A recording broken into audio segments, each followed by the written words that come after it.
Hola Jenny, bienvenida a Mujer y Judaísmo.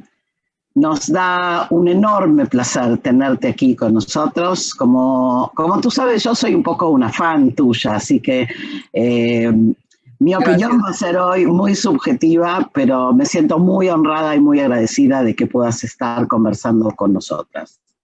Al contrario, Ethel, yo estoy muy agradecida por esta oportunidad de transmitir mi poesía a este proyecto tuyo tan importante que es Mujer y Judaísmo.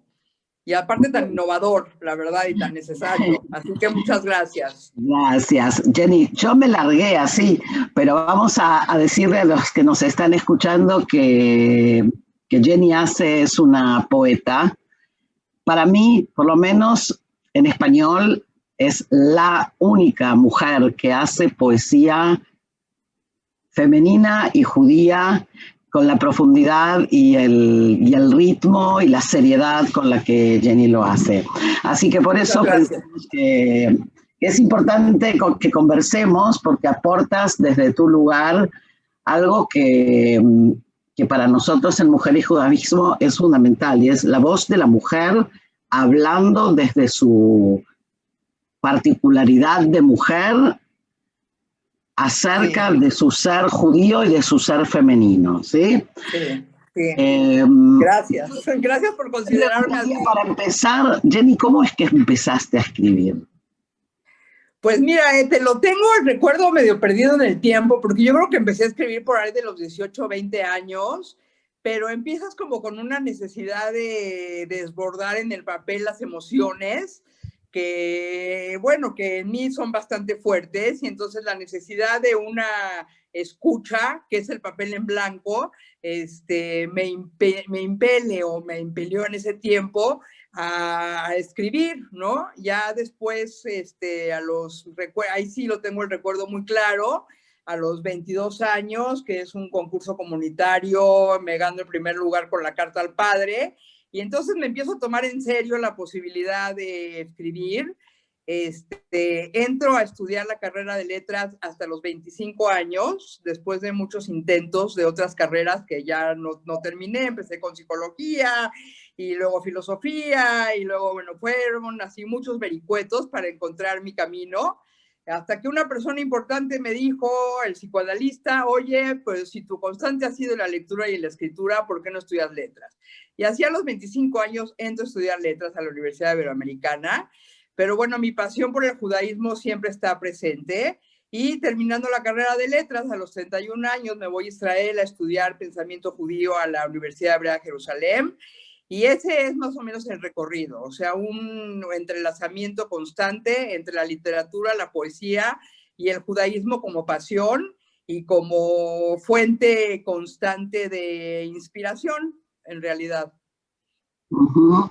Yo siento muchas veces cuando te leo que en realidad tu poesía es algo así como una exégesis o un midrash muy especial, ¿sí?, de nuestros textos. Hay un diálogo permanente entre la voz, digamos, milenaria de nuestros textos y tu voz particular.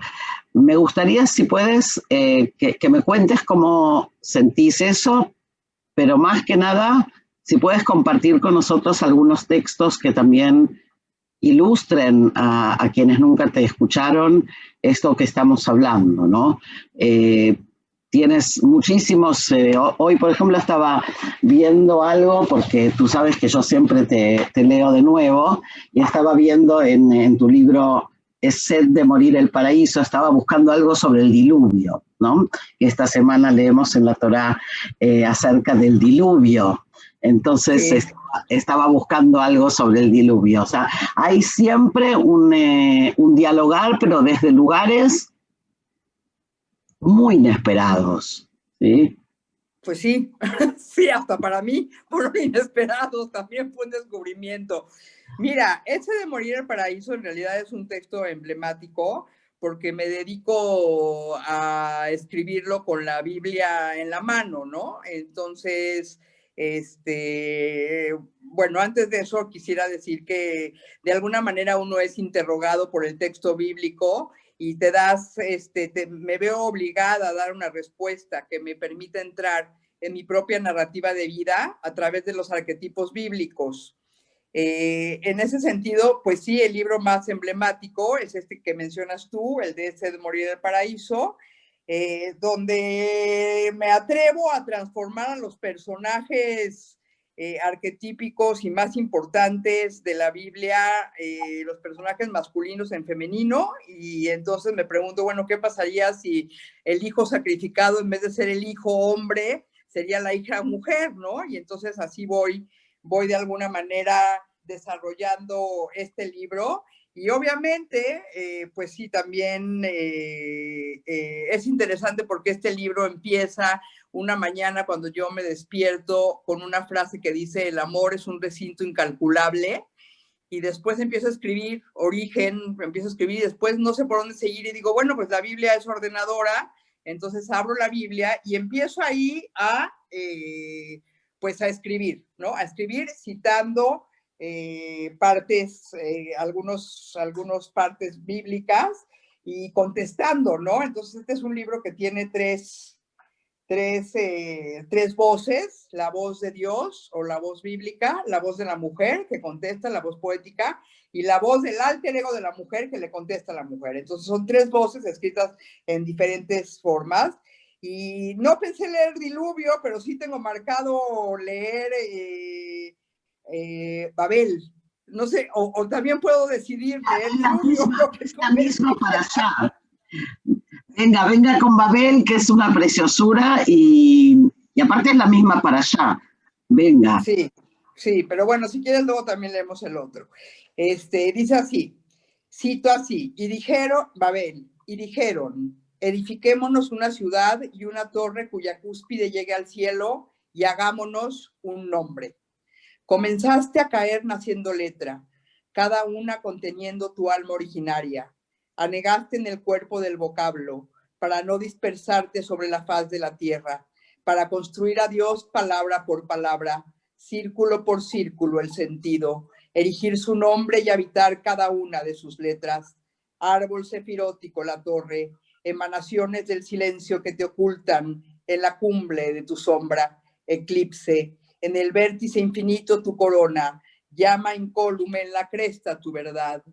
Escalo la torre sefirá por sefirá, rasgo los circuitos de la luz, oculto yaces dimanando, vigía de las alturas, alcor, centinela de mi verbo, bendice mis pasos en la ascensión. Y el Señor descendió para ver la ciudad y la torre que edificaban los hijos del hombre.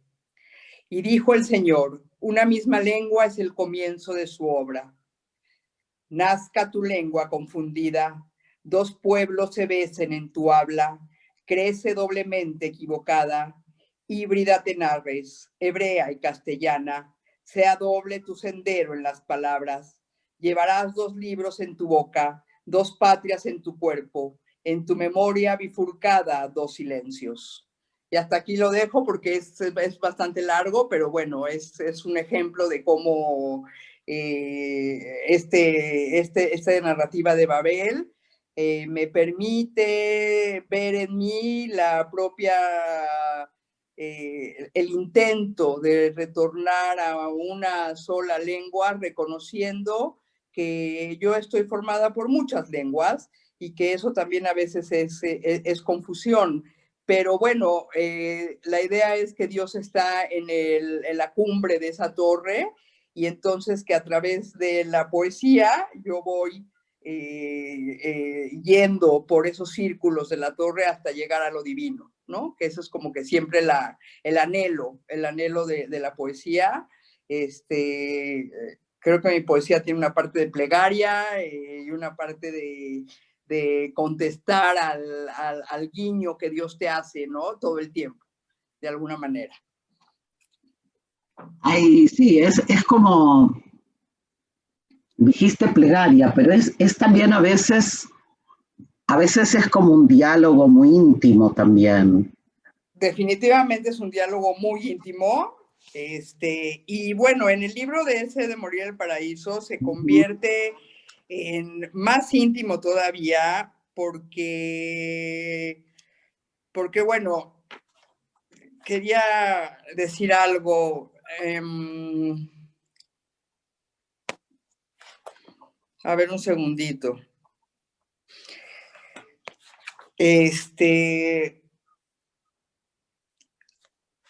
A ver, ¿cómo hago para explicar esto? Lectura y escritura para mí siempre son dos lados de una misma moneda. Una no puede existir sin la otra.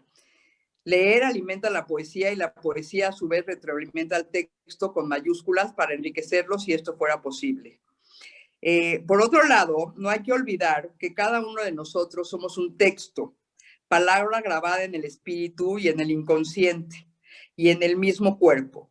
Descifrar la palabra interna es otra de las labores de mi poesía, pero lo increíble, y aquí entra la parte del diálogo toraico, es que el texto y la narrativa interna que está en cada uno de nosotros está también en los personajes bíblicos, y esos personajes bíblicos, dialogar con ellos, me permiten, como en un juego de espejos, leerme a mí misma con mayor profundidad.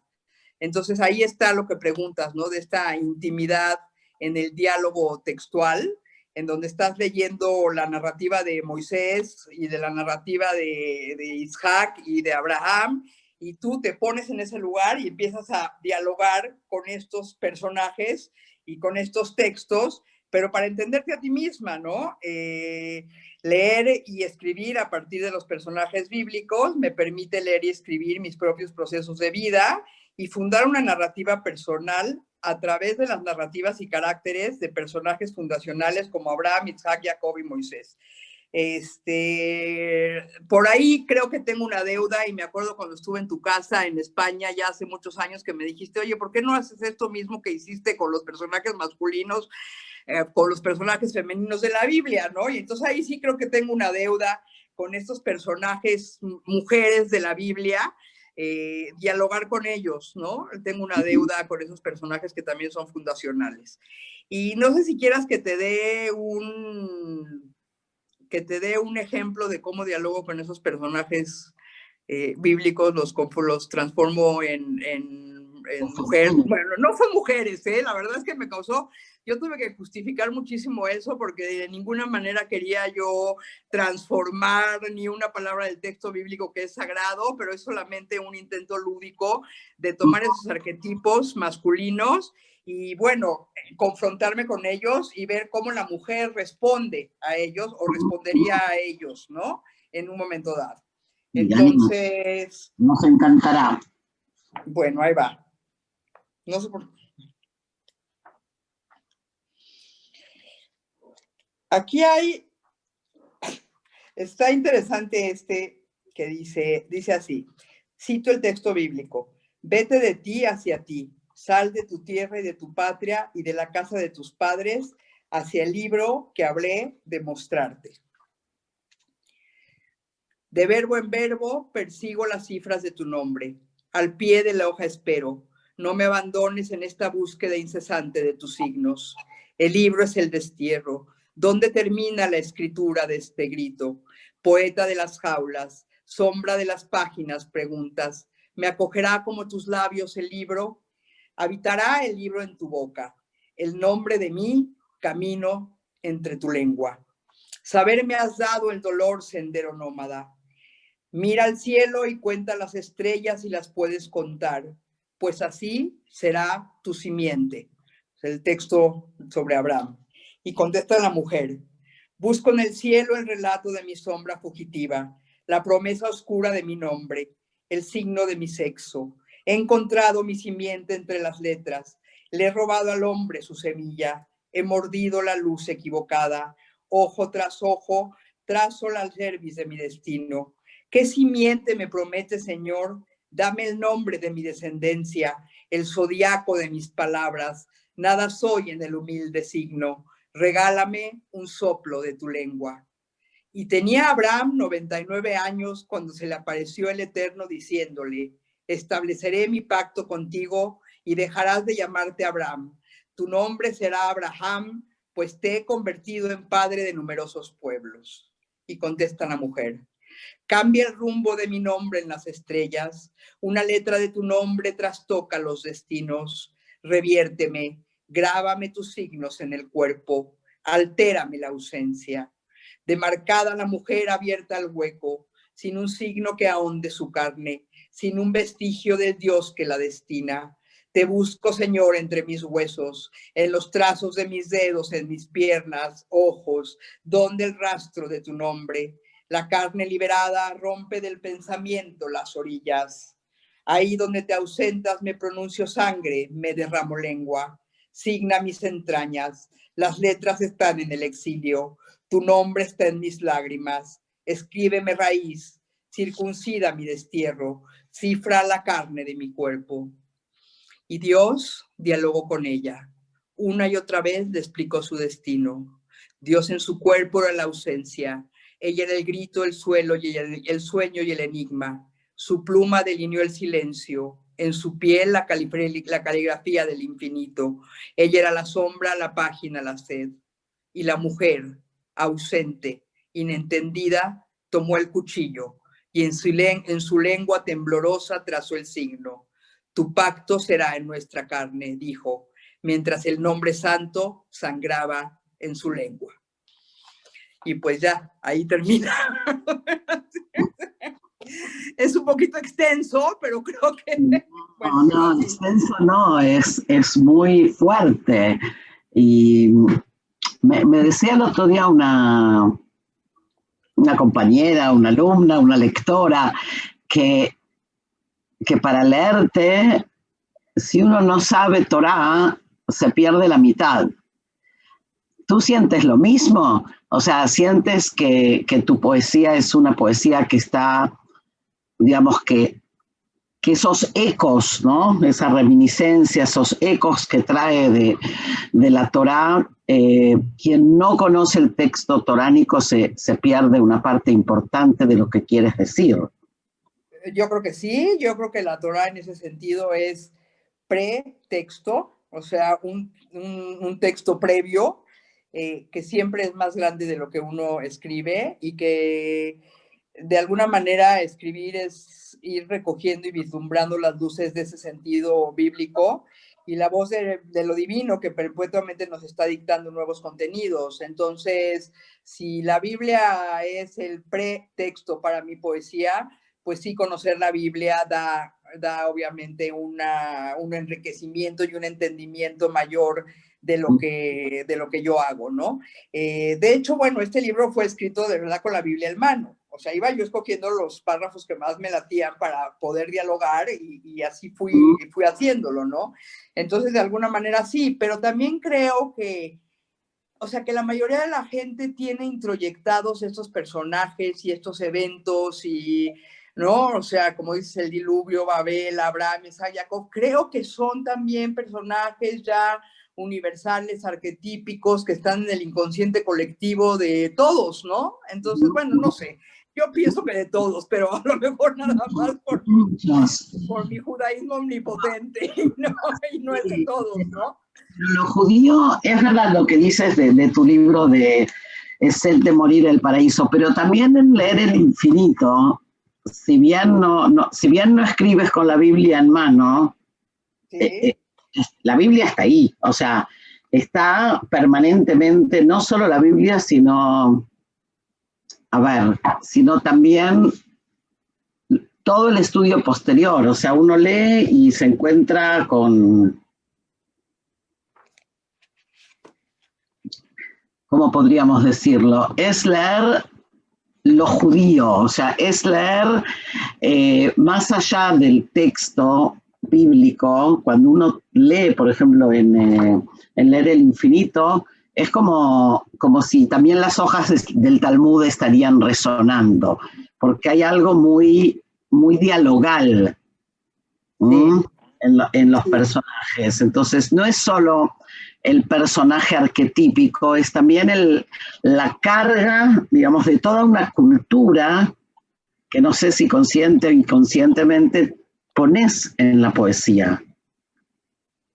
Definitivamente. O sea, ¿qué te puedo decir? O sea, es como O sea, creo que tiene que ver mucho con haberme alimentado yo durante mucho tiempo del judaísmo, ¿no? Y entonces, como dices, no nada más son los personajes bíblicos, sino que también es como toda la carga cultural, todos, ¿cómo te digo?, los grandes movimientos internos de la narrativa judaica, en donde está la caída, ¿no? O sea, la caída de Adán y Eva y luego la Torá como ley para seguir en un camino de redención y llegar a ese camino de redención, el desierto como el espacio en el que estamos, el libro como la conciencia que estamos cargando todo el tiempo y que nos define como pueblo. Entonces, sí, definitivamente en el libro Leer el Infinito,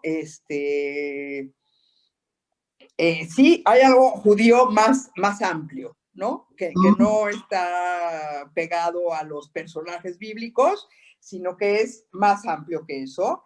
Y bueno, en ese sentido, en este libro yo escribo, o sea que de alguna manera el poeta tiene la posibilidad, o el escritor tiene la posibilidad de ir separando las hebras de la luz de las hebras de la oscuridad. O sea, es decir, cuando Adán y Eva, digamos, que comen del árbol prohibido, el bien y el mal se mezclan y siempre están ahí, el bien y el mal, la mentira y la verdad están mezclados. Entonces, en este libro, en la introducción, la propuesta es que el escritor pueda ir separando con sus palabras el camino de la luz y el camino de la oscuridad para regresar al árbol puro, ¿no? Para regresar al bien total, ¿no? Entonces, pongo aquí, por ejemplo, en una introducción, que todo el proyecto del libro de los libros, de la Torá, es la redención, rendición al reino de lo divino, rendición de nuestra historia personal y colectiva para salvarnos de la tristeza, de la soledad, del miedo, de la opresión, de las máscaras de la herida. Y bueno, de alguna manera, pues esto es muy judío, ¿no? Es muy judío a querer esa redención y escribir hacia la luz, ¿no? Hacia tocar esa luz divina. Y bueno, ir expresando también la experiencia de Dios, que es la experiencia mística, que bueno, no quiero ser muy pretenciosa o sea, diciendo esto, pero siento que he tenido yo en algunos momentos una experiencia de muchísima cercanía con lo divino y como una experiencia mística, así que también se tiene que expresar de alguna manera, ¿no? Digo, no me pasa siempre, ahorita no estoy en la experiencia mística para nada, ¿no? Pero sí se va reflejando después en otros textos esta cercanía con la divinidad. Y bueno, de Leer el Infinito que tú mencionas, a lo mejor me gustaría leer un poema, ¿sí? Sí, ¿Va? Y sí. sí tiene que ver con Breshit. La verdad me vi muy mal de no leer Diluvio, porque es el que querías. A lo mejor al ratito lo leemos. No leo igual, para mí, tranquila. Bueno, va. Este libro, este poema, digamos, Sí. me llama la atención porque está asociado con la Perashá Breshit que leímos ayer. Y bueno, lo voy a leer. Este libro está hecho de preguntas y respuestas. Y de lo que me di cuenta, porque yo no planeo lo que voy a escribir antes de escribirlo, sino que lo voy escribiendo y el texto va desarrollándose por sí mismo. Entonces, en ese sentido, de repente te vuelves como en un canal, ¿no? Porque te sorprende que hayas escrito lo que escribiste sin saber de dónde vino, quién te dictó esas cosas, ni por qué, ¿no? Pero bueno, en este libro, Leer el Infinito, hago pregunta y respuesta y me voy dando cuenta de que es una forma de escribir que realmente te va adentrando, o sea, preguntar te da la respuesta. Si yo no hubiera preguntado ciertas cosas en este libro, no adquiriría las respuestas que adquirí y que recibí, ¿no? Y bueno, la pregunta pues también es algo muy judío y en ese sentido pues también hay una relación.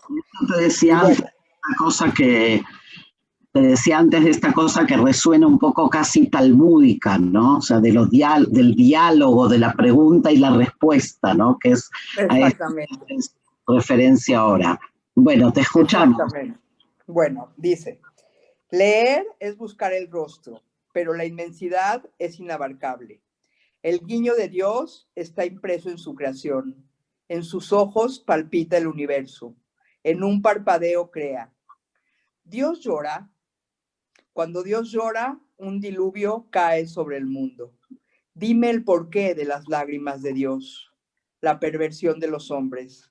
Pervertir es hacer una bifurcación en el plan original. Desviar, desviarse, partir el rumbo en dos. Satán significa el que desvía. ¿Y el hombre? ¿Dónde está el hombre? He ahí la pregunta primordial. El mismo Dios se le hizo a Adán después de pecar. Ayeka, ¿dónde estás? El eco de esta pregunta ha atravesado los siglos y nos persigue. Adán se escondió y culpó. Ayeka. Los ecos de esta pregunta ansían una respuesta. Ayeka, ¿dónde estás? Enredado a la serpiente. Adán pecó y culpó al otro de su pecado. Eva también fue interpelada. Ella se llenó de la ira de la traición y culpó a la serpiente de su pecado. ¿A quién culpó la serpiente? La serpiente cumplió con el mandato de tentar y aún así fue castigada.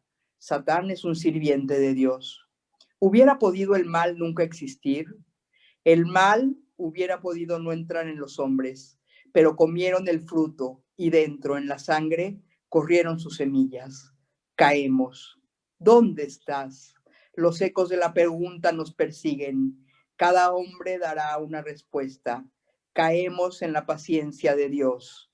Él es llamado el que espera. Ya, muchas gracias. Maravilloso, maravilloso. Bueno, bueno, sí.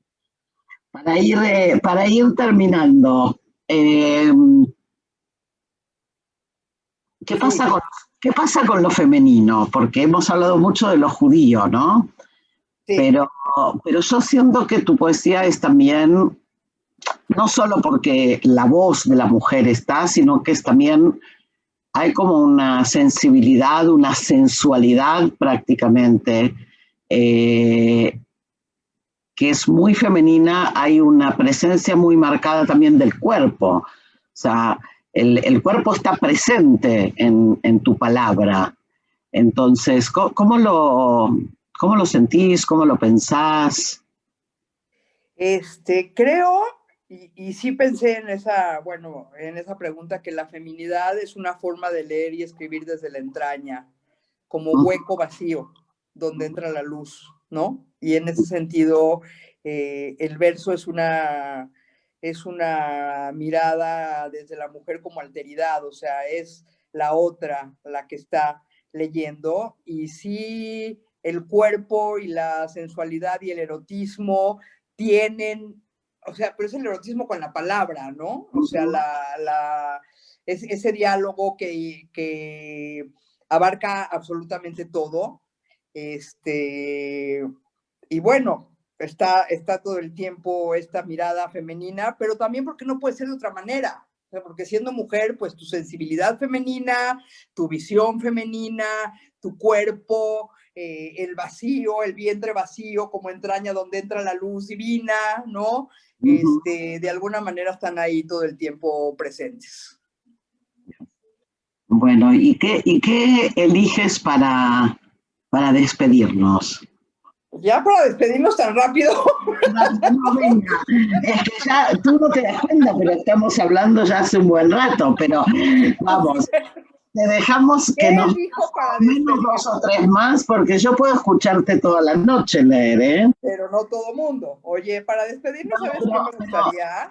Pero pensaba yo también en esto, hablaste de la experiencia mística, más allá de tu experiencia mística particular, también está muy presente el tema cabalístico, o sea, los conceptos de la Kabbalah, los conceptos de como recién decías, de la caída, de la luz, del tzimtzum, están muy, muy presentes en el texto. ¿Tú te ves a ti misma como una poeta mística en ese sentido? Sí, Sí. ya, no puedo negarlo. No puedo negarlo. No No, sé si es demasiado pretencioso, pero no puedo negarlo. No sé si conoces tú el libro que escribí que se llama El Cabalista o El Fulgor del Laberinto. no, creo que Es, no. es un libro que yo creo No que lo sí tengo. tienes, pero por ahí no. Y bueno, este libro es un libro en donde es un hombre mayor que ya sale a buscarse a través de los caminos del libro y se encuentra con el cabalista, que es el maestro. Y bueno, de aquí sí me gustaría leer dos textos. Ay, A nada ver, más un segundito.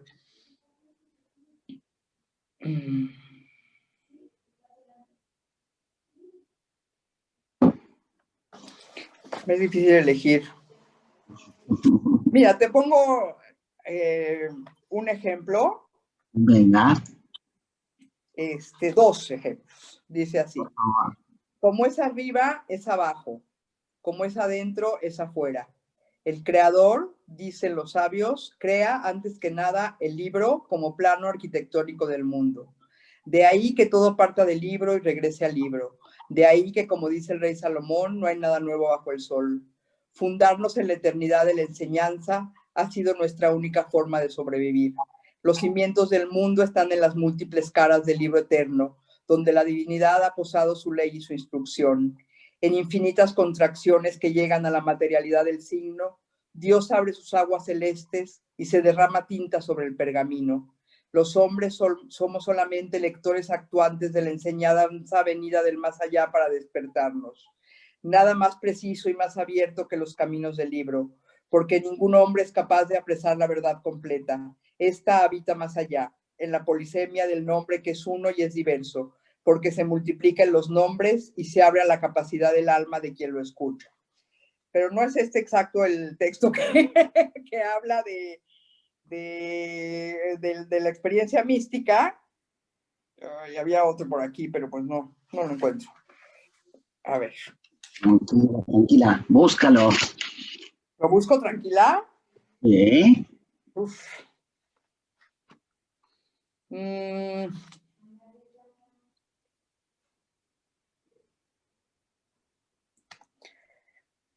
Mira, no encuentro el que te quiero leer, pero me gustaría leer este. Y esto es como un poquito más la influencia cabalística.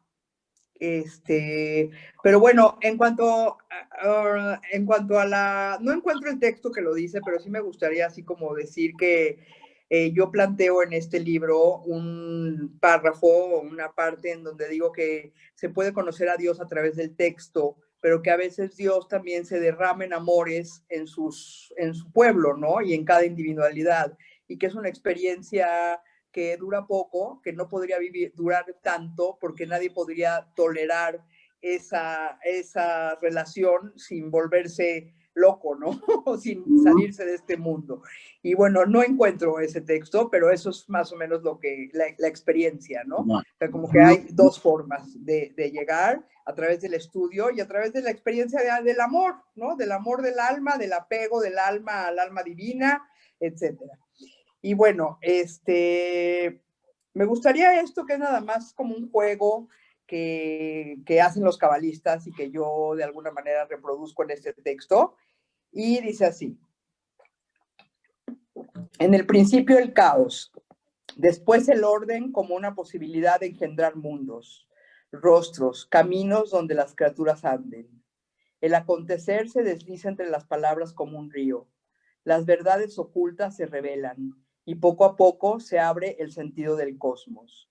El exegeta de la luz intercambia las sílabas de las palabras, permuta los signos y lee los resultados.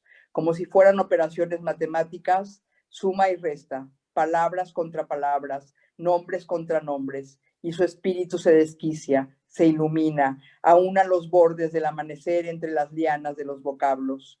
La palabra serpiente suma 358 La palabra Mesías suma 358. Un oasis de saber se abre de pronto. Los múltiples rostros del concepto. El Mesías vencerá a la serpiente. El tiempo mesiánico es el tiempo del fin del mal. El Mesías solo llegará cuando acabemos con la serpiente que nos habita y habita el mundo. 3 más 5 más 8, 16. 6 más 1, 7. El 7 representa el día de descanso. Los tiempos del Mesías implican el Shabbat para el mundo. En el 7º milenio, el mundo entraría en su paz definitiva. El Shalom inundaría todos los resquicios del cosmos. Todos los males quedarán desterrados, reabsorbidos por el agujero negro de donde habían escapado. Ni muerte, ni enfermedad, ni guerra, ni juicio, ni pobreza, ni exilio. El universo renombrado en su perfecto equilibrio. El pueblo retornando a su centro. Y la historia, ese conducto misterioso que confundía a los hombres, quedaría al fin clarificada en una dirección común.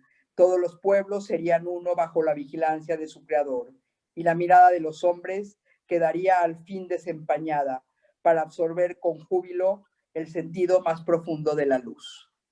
Y bueno, creo que con esto sí podemos terminar, ¿o cómo ves? Una maravilla.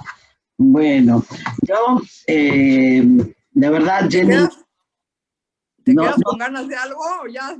Siempre me quedo con ganas porque es inagotable y creo que justamente de eso se trata. O sea, hay como una... Bueno, es como la Parshanut, es un leer que no termina nunca, ¿no? Porque es un diálogo permanente con el texto y por eso uno puede volver y leer y leer y leer sin fin. Creo que, bueno, que con esto que hemos hecho hoy, por lo menos le hemos dado la posibilidad a muchas personas que no te conocían, así, hacer como atisbar un poquito a tu mundo y a tu poesía.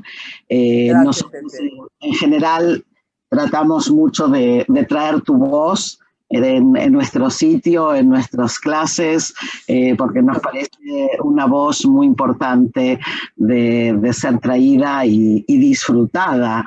Así que, bueno, muchísimas gracias por compartir con nosotros esto. Okay. Gracias a ti, Ethel, gracias por esta oportunidad y espero que el público tenga la paciencia para escuchar toda esta poesía que nace del alma y que tú me has dado la oportunidad de compartir con tu público de Mujer y Judaísmo. Muchísimas gracias. Sin duda, gracias a ti. Besitos.